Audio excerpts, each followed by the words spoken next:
नमस्कार स्टूडेंट्स, हम बात कर रहे हैं diploma engineering second semester applied mathematics second. Student अक्सर उलझन में पड़ जाते हैं कि किस राइटर की बुक को लिया जाए। तो मेरे हिसाब से सबसे बेहतरीन बुक है ये सार्थक पब्लिकेशन की, जो कि आपको आसानी से मिल जाएगी और ज़्यादातर डिप्लोमा कॉलेजेस में यही बुक चलती है। बहुत बढ़िया बुक है, बोर्ड के हिसाब से, एग्ज़ाम के हिसाब से बेस्ट। किसी राइटर की किताब से पूरी किताब का सॉल्यूशन करेंगे। अब आते हैं स्टूडेंट चैप्टर नंबर 1 पे, जिसका नाम है इंटीग्रेशन। बहुत इंटरेस्टिंग टॉपिक है। यूनिट नंबर फर्स्ट जो है हमारी, वो चैप्टर नंबर 1 से स्टार्ट हो रही है, जिसका नाम है इंटीग्रेशन। आइए इसकी डेफिनेशन पढ़ते हैं।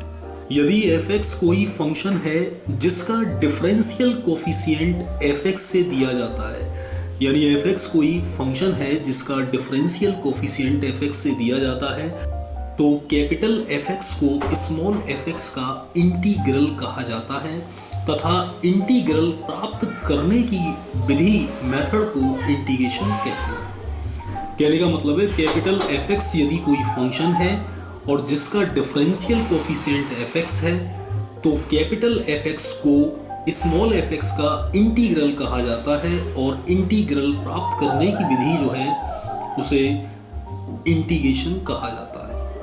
इसे निम्न प्रकार से डिनोट किया जाता है, इंटीग्रेशन f(x) dx बराबर कैपिटल f(x), प्रतीक सिंबल इंट, इसको ये जो साइन दिखाई दे रहा है इसी को हम इंटीग्रेशन का साइन कहते हैं। और dx में x हमें यह बताता है कि इंटीग्रेशन x के रेस्पेक्ट में होना है। यहाँ x है तो यानी x के रेस्पेक्ट में होना है, अगर यहाँ y होता तो y के रेस्पेक्ट में होता। एग्जाम्पल, d/dx tan x बराबर sec square x, integration sec square dx बराबर tan x। आप ये देख रहे हैं कि डिफरेंशिएशन और इंटीग्रेशन आपस में एक दूसरे के अपोजिट हैं। इंटीग्रेशन वही है, देखिए आप अपोजिट, हम tan x का डिफरेंशिएशन कर रहे हैं, sec स्क्वायर x आ रहा है, और sec स्क्वायर x का इंटीग्रेशन कर रहे हैं तो tan x आ रहा है, यानी ये एक दूसरे के अपोजिट हैं।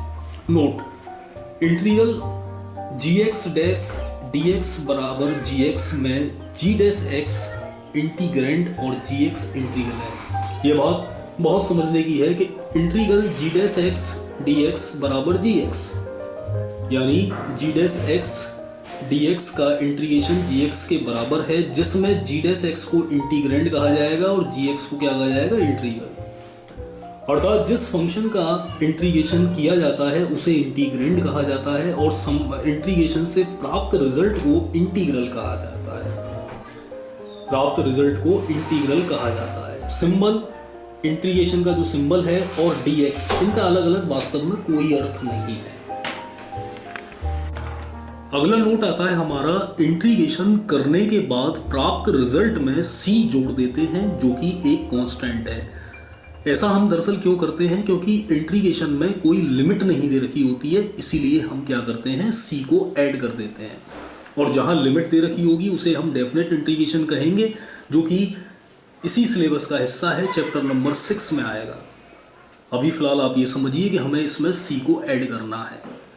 अब आते हैं स्टैंडर्ड फॉर्मूला ऑफ इंटीग्रेशन, यानी इंटीग्रेशन के जो बेसिक फॉर्मूले हैं उन पर आते हैं। पहला फॉर्मूला x की पावर n, और इसका इंटीग्रेशन होता है x की power n plus 1 upon n plus 1, 1 upon x, इसका इंटीग्रेशन log x होता है, k का इंटीग्रेशन kx होता है, e की पावर x का इंटीग्रेशन e की पावर x होता है, a की पावर x का इंटीग्रेशन a की power x upon log a होता है, sin x का इंटीग्रेशन माइनस cos x होता है, cos x का sin x होता है, tan x का log sec x भी होता है और माइनस log cos x भी होता है, cot x का log sin x होता है, sec x का log sec x plus tan x होता है, cosec x का log cosec x minus cot x या log tan x होता है, tan x by 2 होता है, sec स्क्वायर x का tan x होता है, cosec स्क्वायर x का माइनस cot x होता है, 1 अपॉन 1 प्लस एक्स स्क्वायर का tan इनवर्स x होता है और 1 upon under 1 minus x square dx का sin इनवर्स x होता है।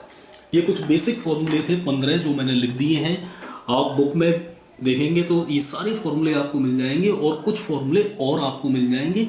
आपका काम ये है, ये सारे फॉर्मूले आप अच्छे तरीके से याद कर लें। Thank you. अब आते हैं सवाल नंबर 1 पर, एक्सरसाइज 1.1 के integration ax square plus bx plus c dx। यहाँ हमने सॉल्यूशन डाला और इसको उतारा, ax square plus bx plus c dx। तीन फंक्शन हमें दिखाई दे रहे हैं, तीनों के बीच में साइन प्लस का है। आप याद रखिए, अगर दो या दो से अधिक फंक्शन जुड़े हुए हैं या घटे हुए हैं तो सबका इंटीग्रेशन अलग अलग हो जाता है। तो यहाँ अलग अलग कर देंगे, कांस्टेंट को बाहर कर देंगे, जैसे डिफरेंशिएशन में कर देते थे।